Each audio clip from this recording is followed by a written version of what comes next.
Hi everyone, it's Elizabeth from Elpis Astrology at elpisastrology.com. Thanks for joining me today. So today I am going to do my take on the astrology and the horoscopes for June 2024. So this month we have a new moon in Gemini, a full moon in Capricorn, and actually there's 2 full moons in a row in Capricorn. There will be one next month as well. We have the summer solstice. That'll be up here on the 20th of June as well. Pluto is going to be retrograde at 1 degree of Aquarius all of June. So I wanted to start off with, just to kind of wrap up this whole double comet or the Pons Brooks comet, the 12P Pons Brooks comet that is still kind of in our atmosphere.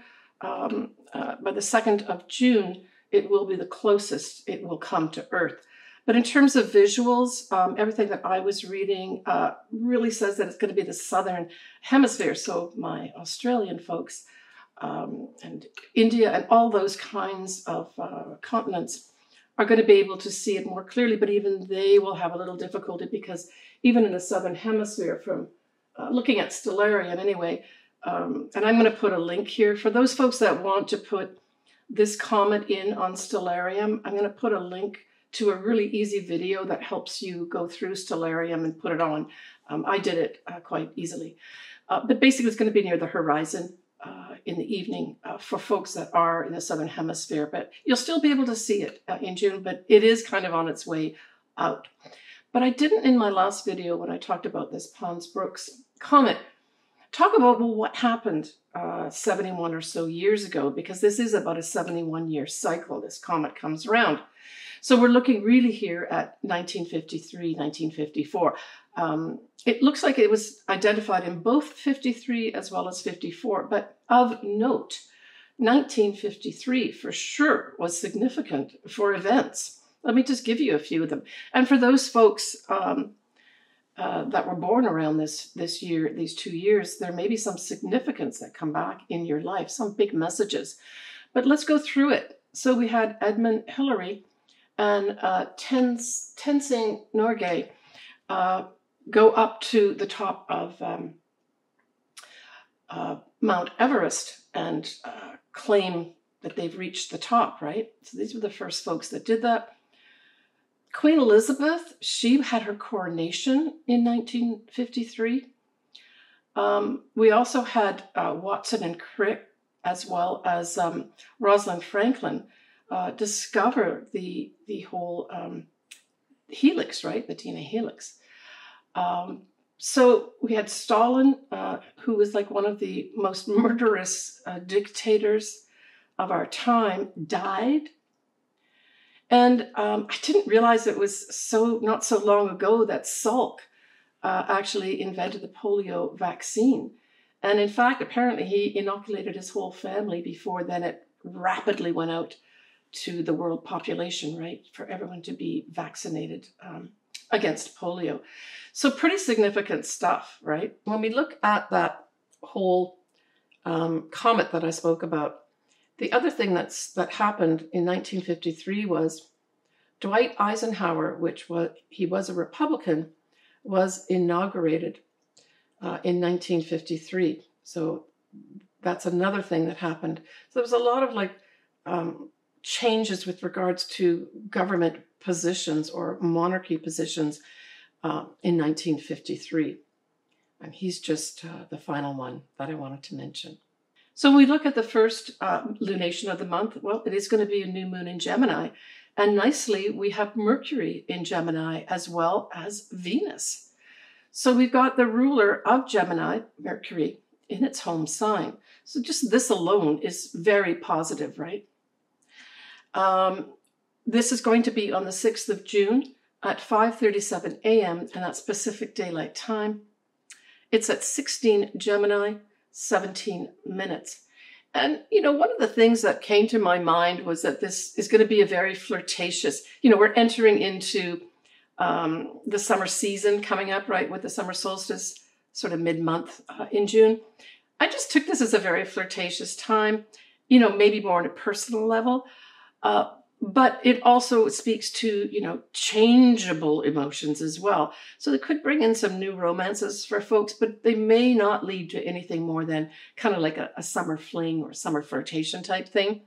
But the other thing, of course, that Gemini stands for is communications. And with all the support of Mercury and Venus here, we're really talking about a lot of communications going on, right? And this moon and sun also sextile the north nodes, along with Chiron, that's in Aries, right? So there's going to be some new information with regards to our collective and our future moving forward, right? In terms of a new start of some sort. Now, the only fly in the ointment is that this sun and moon is square to Saturn in Pisces, right? Anything in Gemini squares anything in Pisces. And, really, I saw this as... I actually saw this as a positive thing because with so much Gemini, there could be a lot of excitement and a lot of chatter and a lot of information being tossed around, but not necessarily important information or relevant information. That square to Saturn can say, let's do some facts checks on that. So I think we're going to see a lot of activity with regards to a lot of chatter. And that, we're going to have that fact check going on too, which is awesome, right? And I think this may lend itself more to the political sphere, but it could also be in our life as well.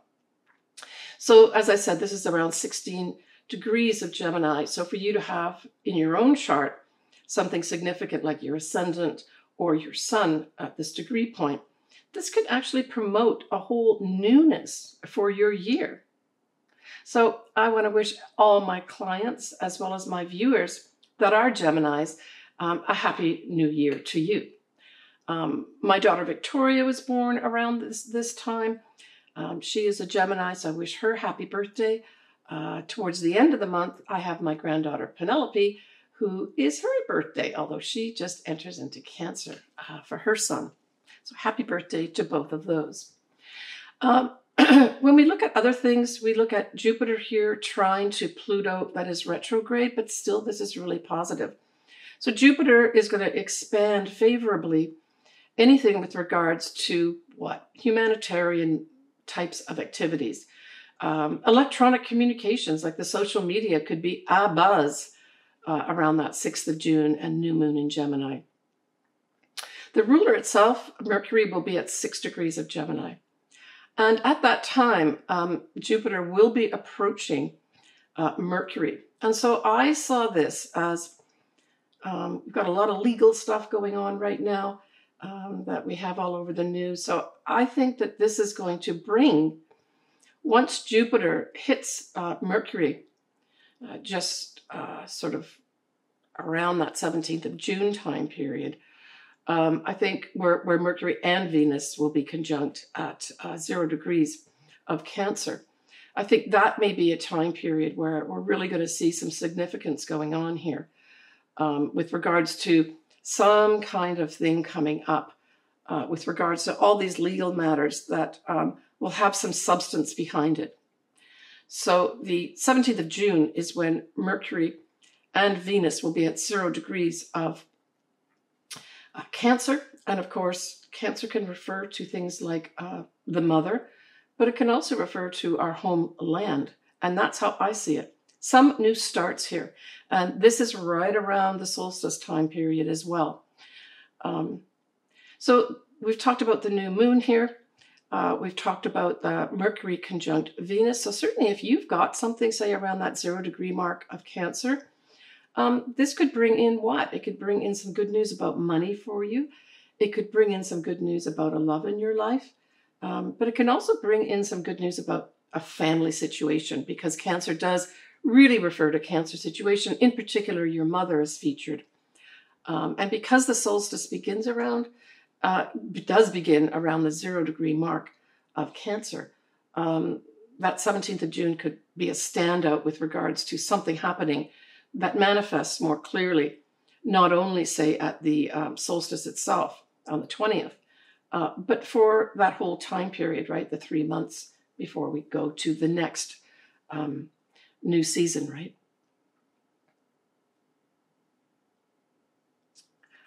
Okay, speaking of which, we have the summer solstice. And that is going to be on the 20th of June at 1:51 p.m. Pacific Daylight Time. It will be with Venus and Mercury, like I said, in Cancer. The moon, although it's in its detriment in terms of it being in Sagittarius. I always like the moon in Sagittarius. I just think, so the moon will be at 15 degrees of Sagittarius. And I just think this is going to lighten up that whole summer solstice, the whole time period for us, right? Because this kind of puts a stamp on the kind of energies that'll be around for at least 3 months or so. And so this is positive outlook for our future, right? Now, Sagittarius also rules things like the legal profession and foreign lands, publishing, that type of thing. So all these things could come in a positive way as well. That moon, though, does square Saturn. So we've got another moon squaring Saturn, right? We had it at the new moon. Now we still have it at the summer solstice with the moon in Sagittarius. And so again, this is like slowing things down. Take your time to look at things. Don't get emotionally drawn into things. Look at the facts to see what's going on here. Now, Mercury will be sextiling Mars at this time. So this also says there's going to be opportunities to get your messages out, to get information out, to gather information in at this time. So we're still talking about the summer solstice here. And Venus at this time, the summer solstice, is approaching Mercury. I already spoke about the conjunction, but it is Venus going towards Mercury. So it's like, this could also bring in information literally about females, but it can also bring the money markets in here as well. I personally think that this, and then there's another aspect at the end of the month, is going to bring up again the whole thing around anything to do with reproductive rights, right? Yeah.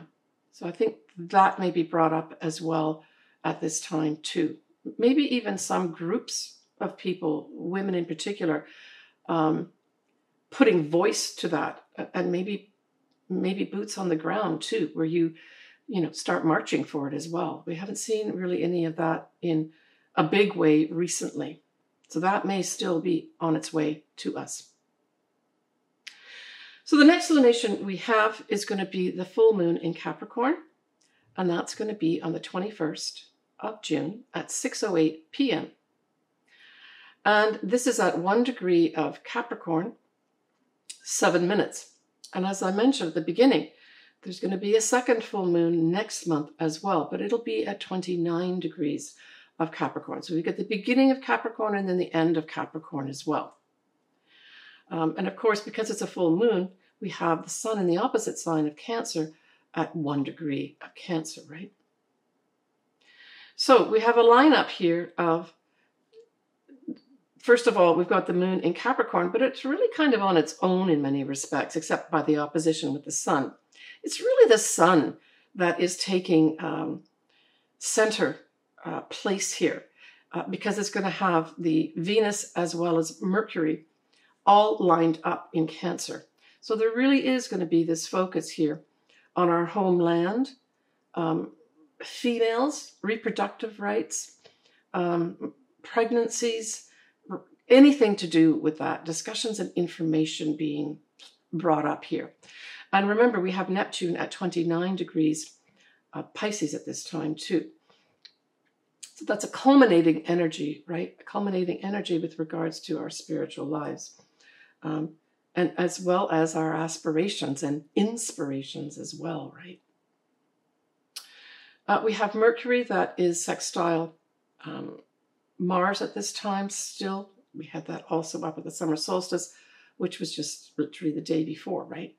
So this full moon happens right after the summer solstice. So it's kind of tied into it, even though obviously the moons are different, right? And so we also have that happening where this whole Mercury sextile Mars is carried on for another day, where great activity around communications, around information, that type of thing, especially gathering information, right?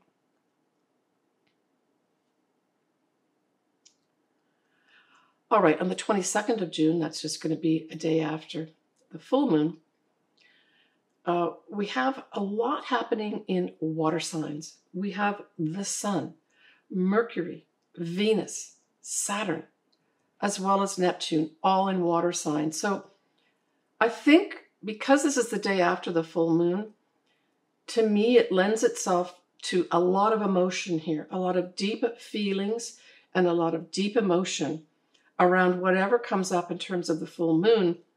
Now, this is usually a culmination. It can be an ending. It can just be this big, gigantic spotlight put on things here of importance. But that whole lineup of all those planets in the water signs, as I said, it can make it a very emotional full moon because it's only the day after that full moon, right?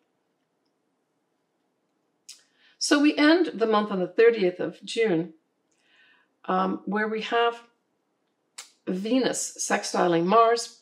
And here we're looking at Cancer and Taurus. We are also going to have Mercury sextiling Uranus at 25 degrees, and that's the Cancer as well as Taurus signs that are involved here. So we really wrap up the month here. And let's not forget also that, you know, when we've got Mars in Taurus, it is in its detriment. Now, generally speaking, it's not the end of the world to have a planet in its detriment. But what it does do is it kind of has that planet, and in this case it's Mars, acting contrary to the sign.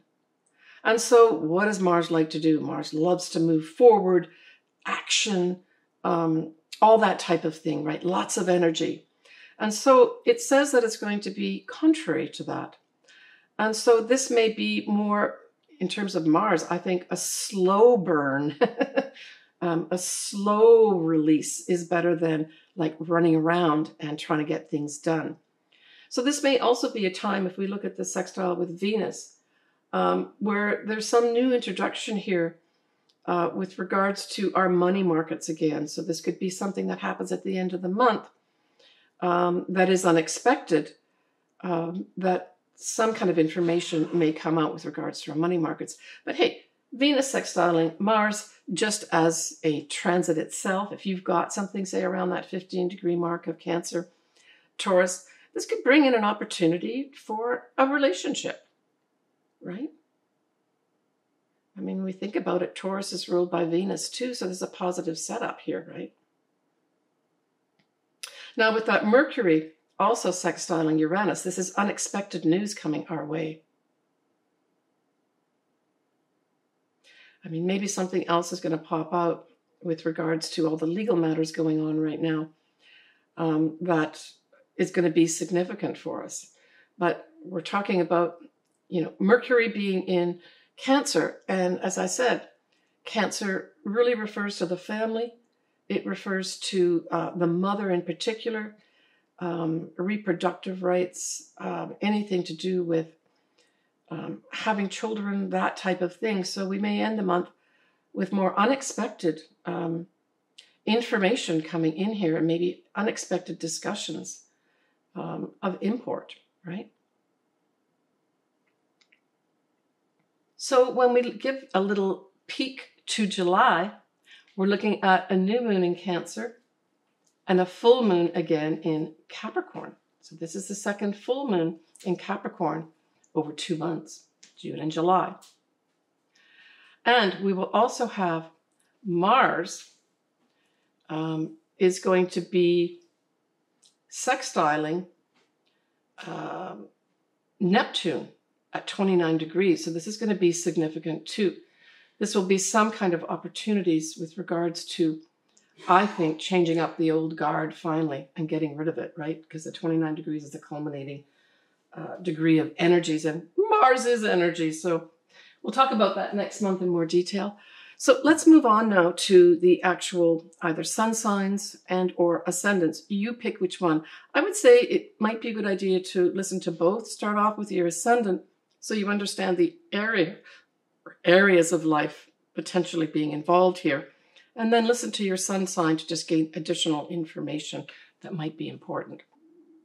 So Aquarius, that new moon in Gemini trines your sign and involves the 5th house. Well, straight off, we know that you may get some kind of messages and communications with regards to a new love, messages and communication with regards to potential pregnancy.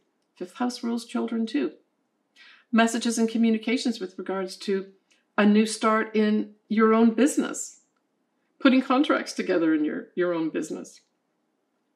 I like it. Putting together your whole plan and ideas regarding social media, right? Aquarius, you rule social media type things, right? Electronic communications. And so that all could be featured here too for you. Certainly communications are up for you. That new moon in Gemini has the ruler there, Mercury. It has Venus there. And it also has lucky, beneficial Jupiter. So there could also be an advisor come in or a teacher come in. Or literally you could become the teacher, right? Now Gemini also rules things like writing projects, short travel around, your community type thing or your city.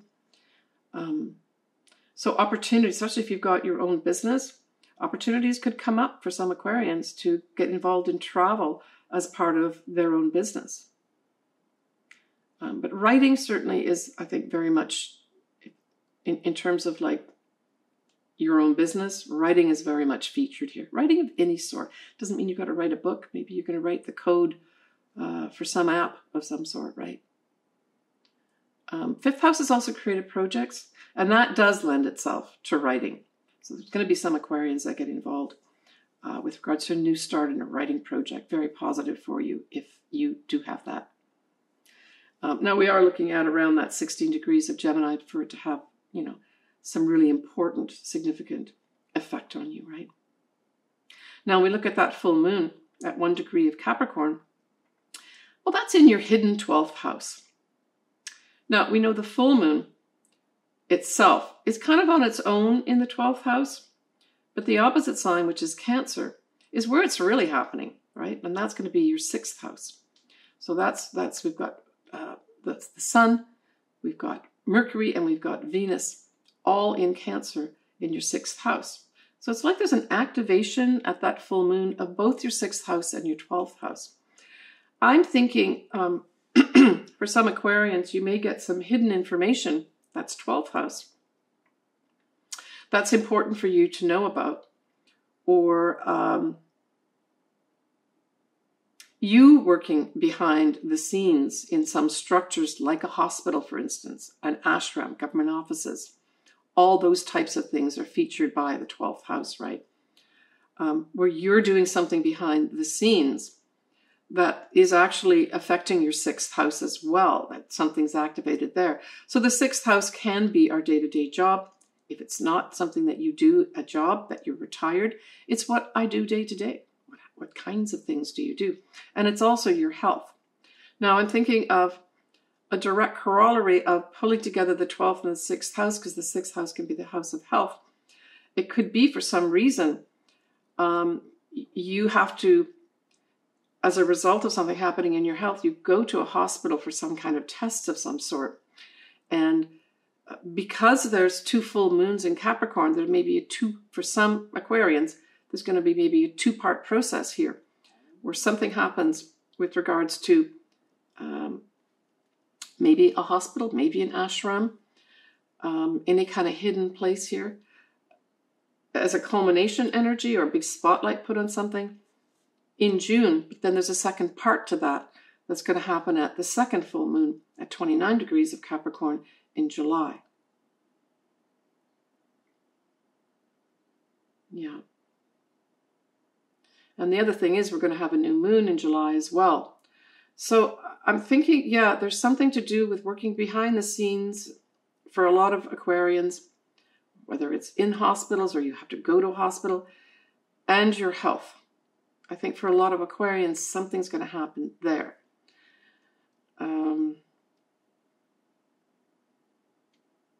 Or it could have you working behind the scenes to get a new job. The 6th house can be, your day-to-day job. But there's a 2-part process in that too.